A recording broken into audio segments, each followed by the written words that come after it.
guys, I'm Shafali. I'm a software engineer by profession. I live in Pune.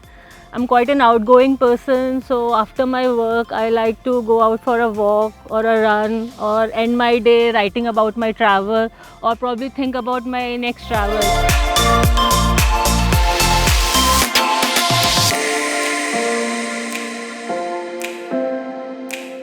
So when I think about traveling, it has been part of my life since childhood. I remember waiting for summer breaks because during that time my dad always used to plan to take us somewhere, and I've done some exciting road trips with my family as well. Now when I think back, yeah, they were quite adventurous at that point of time. And I've grown up listening to my dad stories, travel stories, how he used to go and travel with his friends in India. I was always very amused by that.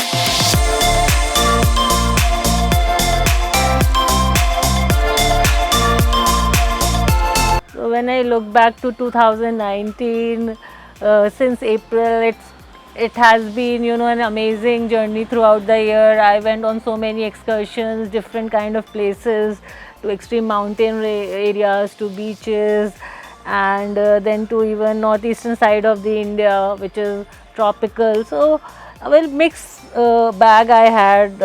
It makes me very happy, and I got a chance to be enjoy the bike ride from there's a place called Phut Shillong in the border of Bhutan till Thimphu. It was I wasn't prepared for it. I got a chance to hop on a bike. So yeah, I thought do not miss such chances. You don't get often. And by the time we reached Thimphu, it was I think -1 degrees, and I wasn't wearing appropriate clothing as per the weather. But nevertheless, it was an awesome experience. I was all numb, cold, but thankfully Bhutan has got very amazing wines too, which really helped me. So they have a very good red wine Takin, and my favorite was peach wine Zumzin.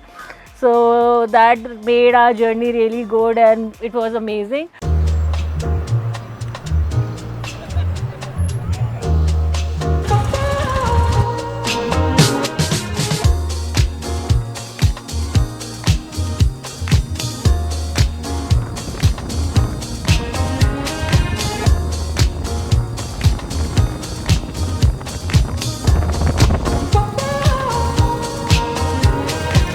I never knew that I would be doing the same later down the line.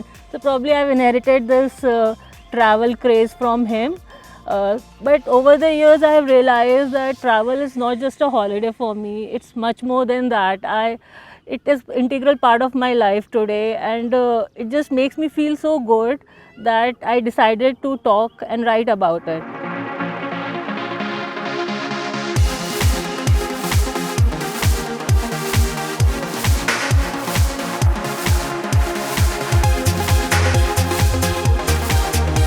After exploring various places in North India, I also chose to travel to northeastern India.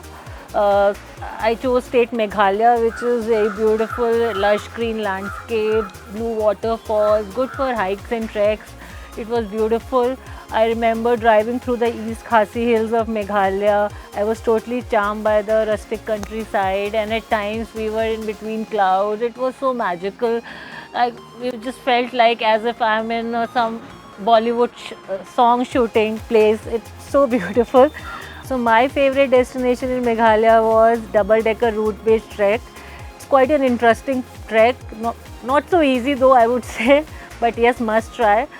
So you have to descend 3,500 steps, crossing 3 hanging bridges with over water bodies to reach this nature's marvel, double decker route bridge, and it was so beautiful. Couldn't believe my eyes that something could be so beautiful, and it is not man-made, which makes it even more special. We were so tired, we just jumped into the waterfall and had fun there for a while then. But the tough part was to coming back because we had to again take 3,500 steps to reach the place where we started. Nevertheless, we had to do it. I was a bit tired, I will not deny the fact. And after reaching at the top, I was not able to walk properly. I was limping for next 2 days, and my fellow travelers were making fun of me, but that is something so amazing. I think the best part is of that journey. It has something unique about all the treks I have been to. So yes, Meghalaya is very different and beautiful. As you travel to different places, you can see the nuances in their culture, in their food, and they have a very nice local bands everywhere. So the place where we were staying in Cherrapunji, they had that nice band which was playing classic rock, and we were chilling after the trek. It was like the right kind of evening you want after a tiring trek. So yeah, it's so beautiful. There are so many more things to do in Meghalaya. I could cover only few, but probably next time if I get a chance, I'll see more waterfalls and the rest of the things.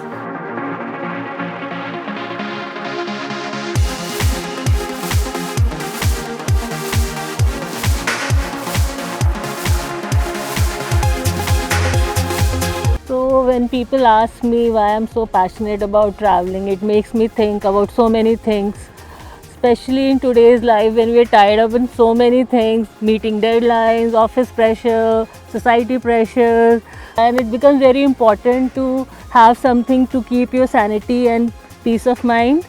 For me, travel brings that comfort in my life, especially mountains.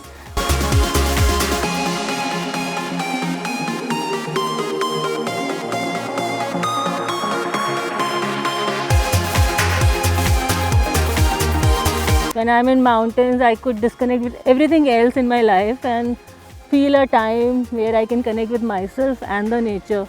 It's just very beautiful and nice. Even in the most stressful state of my mind, traveling is like a therapy for me, which helps in de-stressing myself. So it's just amazing, and also I get to meet so many people and get to hear their stories and how their life has been from different professions. It is so enriching as a person. I really feel that I have learned something when I come back. It gives me a different perspective towards life, overall, our existence, and it is a self-finding process for me. I mean, I have changed so much because of traveling. It has given me so much confidence. I feel much more liberated and empowered. So for me, it has been a self-finding process, and now I feel quite nervous if I do not have any itinerary in plan, which I cannot plan right now. But places like this gives me a good break and makes me feel yes, nothing is more beautiful than nature.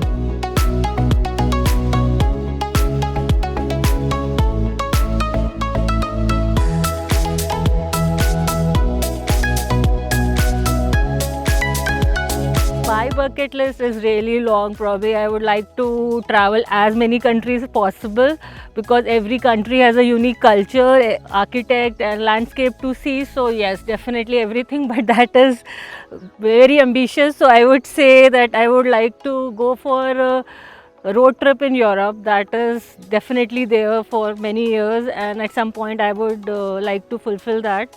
I really want to see Northern Lights. It looks amazing. I've seen pictures, videos, and it's very captivating. Hopefully I'll be able to do sometime soon. But in India, if I think about, there are few things I really want to explore soon, especially the eastern side of India, which is like 7 states, which is also known as Seven Sisters.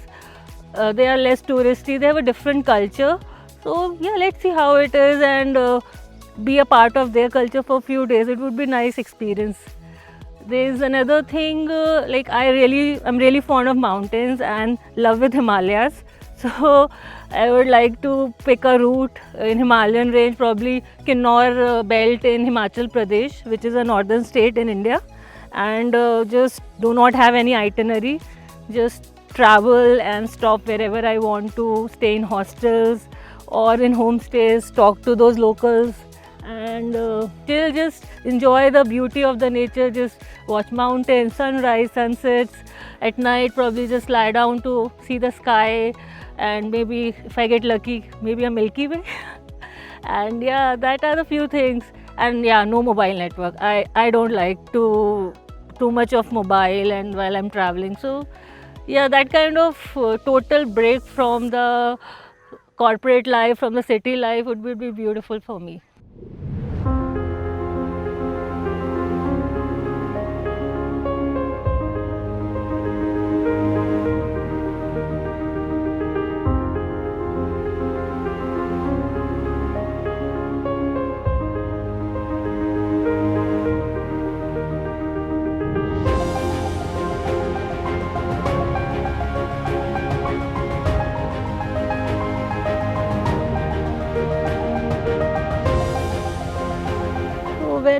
anybody asks me how I started with travel blogging, to be honest, I never thought I will get into it, but I always loved traveling. Last year, when I planned my first solo backpacking trip in India, that is in Spiti Valley, Himachal Pradesh state, and that 9 days changed my perspective towards travel and how I used to think about me a lot.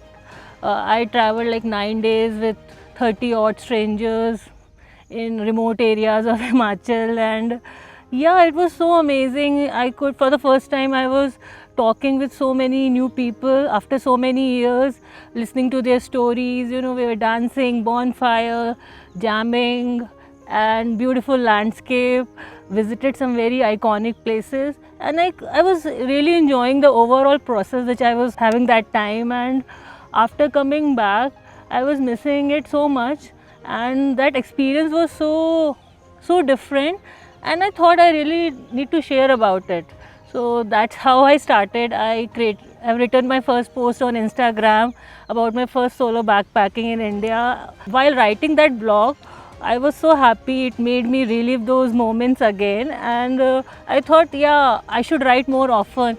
And then I was thinking about my other travel stories which I have traveled before. So I started writing, and it is so much fun. And the best part of travel blogging is that you get to relive those moments again even after coming back from those places. So you write it, you see the pictures, you probably make a video, so whatever you like to do.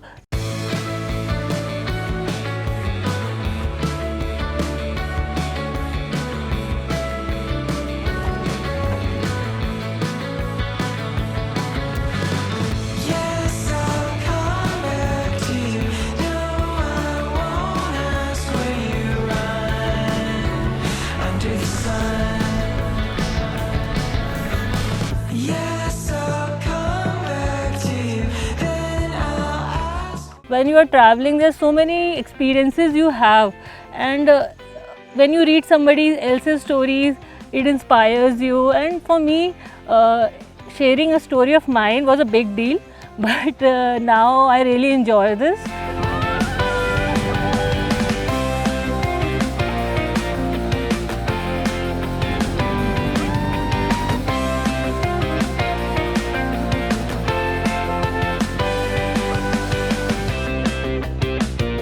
Bungee jumping or skydiving, I want to do skydiving. It looks so amazing, super cool. I've seen in videos, I've heard about it from my friends, and I so want to scream and feel that adrenaline rush falling down from such a high altitude.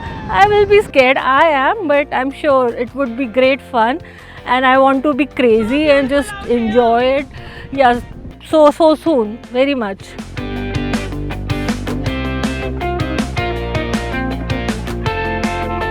Traveling or money? That's quite tricky. Can I ask for both? Traveling, yeah, I need money to travel, and if traveling gives me money, I'm good with that. But definitely, money is not I can run for. I really love my peace, so I want both. So I also started travel blogging a year ago. So advice I have for any travel blogger aspirant, I would say we all have a very unique stories to share, and instead of thinking whether people will like it or not like it, if you like it, just write about it, just share it with people, you know. Until we talk about it, we share it, we cannot be better at it. So don't think it's your perspective might be different from mine, your experiences, probably I can learn something from your experience, right? So I have learned a lot from my co-travelers. I want to do certain kind of traveling because of them. So maybe you can inspire somebody. Somebody can read your blog and they would like to do something similar. So travel without inhibitions and follow your passion because it's your passion.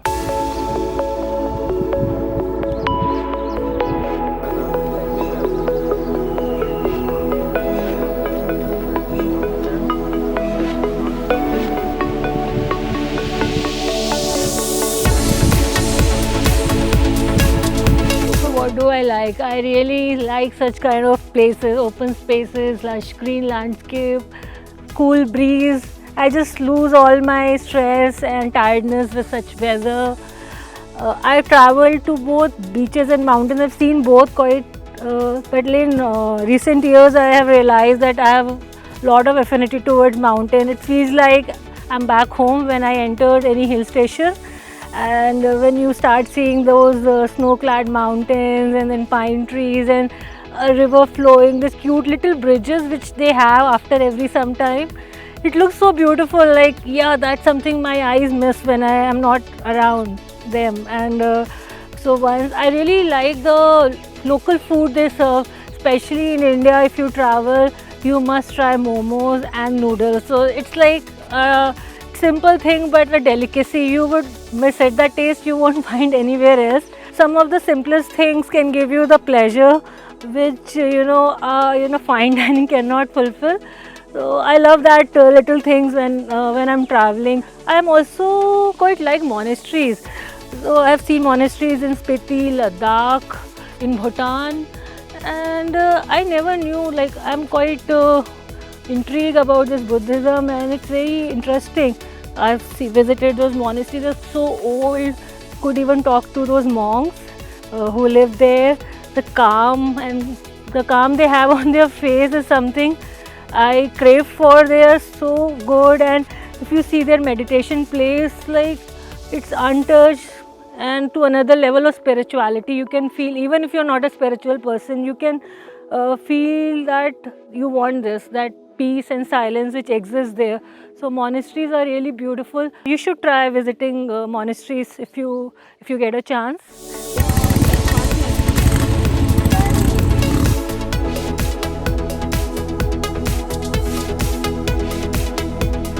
How can I miss talking about sunrise and sunsets?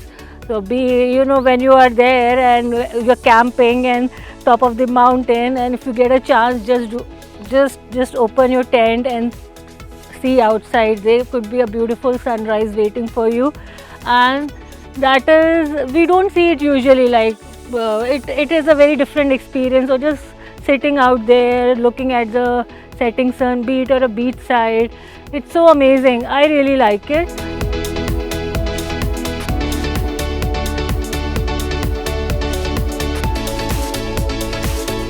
Sitting here near this water body reminds me of my recent river rafting experience in Rishikesh. A few months back, I traveled solo. I stayed in Zostel. I wanted to go there, and because I heard a lot about Rishikesh, so give me a brief background about Rishikesh. It is also known as India's yoga capital, and it has the best river rafting in India, which is, you can do it in Ganges River.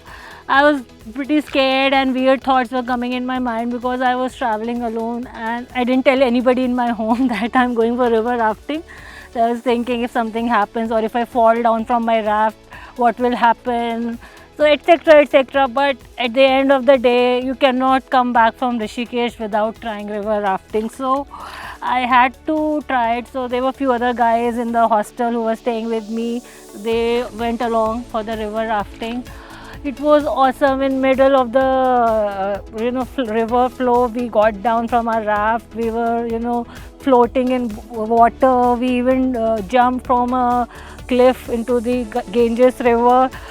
Water was freezing cold. It is a month of Feb, but thanks to that raft suit which was given to us, it saved us. And it was amazing. I was screaming all the time. I was enjoying myself. After that river rafting experience made me so energized that I thought the remaining day in Rishikesh I'll do some nice stuff which I am looking forward to.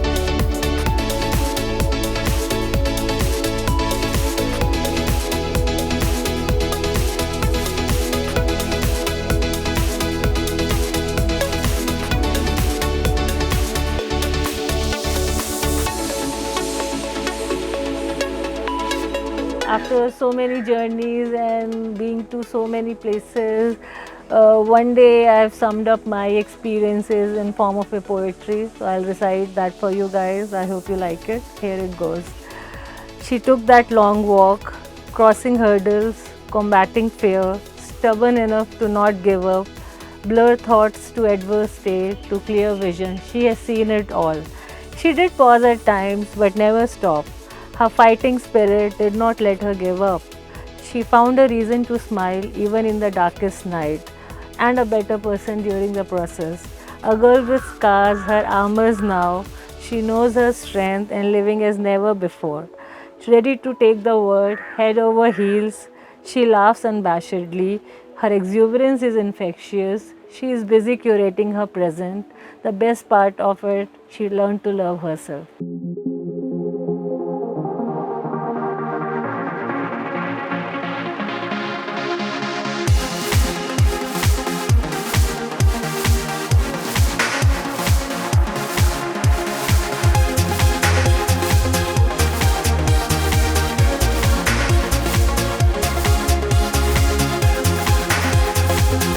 The most important thing I learned is to find my own happiness instead of looking for people to help me with it. At the end of the day, it's my life, so I need to make it large and do things which I like to do, and not just wait for the moment that somebody will do it for me. Create your own thing, follow your own passion, travel, be crazy, experimental. I never knew I can, do a solo traveling. I always thought that no, I cannot go alone. I need to be with my friends and I need my comfort zone. So I've always, and now I'm doing things which I never imagined. I started travel blogging. That was like never in my mind. I was very fascinated always watching on TV, like wow, it would be so nice, if I can do something like that. But I never had the courage to talk about it. So how did I learn all those things? Is through these process, because you see people are doing so many things. You're meeting so many people with their interesting stories, different profession, not just limiting to your own circle, and it gives a very different perspective to life overall when you meet a lot of different kind of people. And now I really want to incorporate some of their travel experiences in my life. Let's see, I mean, they're in my mind, few of them. They are very different and challenging. I get scared too, but I cannot stop myself because I cannot settle for a boring life. So I will always keep experimenting, and I will advise everybody the same thing. So keep trying, keep playing around and have fun. Also at the same time, traveling, meeting so many people and visiting different parts of the country, I realize that we live in a bubble, in a very shallow world. We are very much focused on just about ourselves. We want to do this, we want to, very materialistic life. So it helps you to understand the life in a bigger picture, and to connect with the little things which can be extremely beautiful, like by just sitting beside the river and seeing the flowing river, putting your feet in the water. Probably these things are very simple, but it gives you immense happiness when you go through it. I didn't know so much about India, but after traveling through places, I realized that I think probably every destination has something new to offer. And in coming days or months, I'm looking forward for more exploring more of India.